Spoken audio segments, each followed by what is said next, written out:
camp come and gone. I'm sure you had some sort of expectations when you came in this season. You have a lot more guys. I see a couple extra gray hairs there maybe of all the stuff you've been through. Your assessment so far? It's been a really nice camp. The numbers are great. That's for great for practice, great for competition, great for developing young men in the game of football. We've got expectations. As I told the team at the end, I feel like we are further along than we've ever been in the history of our program, and that's because we have a lot of returners. Those guys have played a lot of snaps for us, so expectations are high, and we just got to keep going, stay healthy. We got out of camp healthy, knock on wood. God forbid after what we went through last year, we don't ever want to go through that again. But just really proud of the guys and what they've done.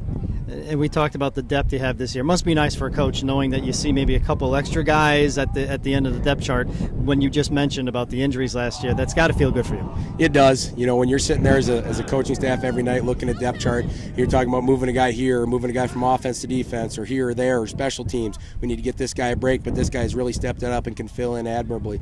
We haven't had those options before, and that's where we want this program to be. That's where the vision was 3 years ago, was to get the program to this point by now. It's been a road, and it's been a fun time, and I'm glad we're there. We haven't arrived yet, as I always say, but we're well on our way, and we're pretty proud of where we are. Bunch of new guys on the coaching staff, some former players now helping you out. As a head coach, what's been the biggest adjustment for you to make so far? I think the biggest adjustment for me is letting my coaches coach a little bit more, and I think if you ask them, they'd probably say I still have trouble letting go of that, and that's probably true. When you do something like this so unique as building a program, from where we did together, there's a lot of ownership in that, and the guys trust these coaches. We've got a great coaching staff. They've coached their tail off, and I've got to let them do a little bit more, and I think you're starting to see that with the guys that are bought into our program, not only the players but the guys that played for us last year that still want to be a part of the program and sacrificing time to coach. That's pretty special to me because that means we've built a family here and something people want to be a part of.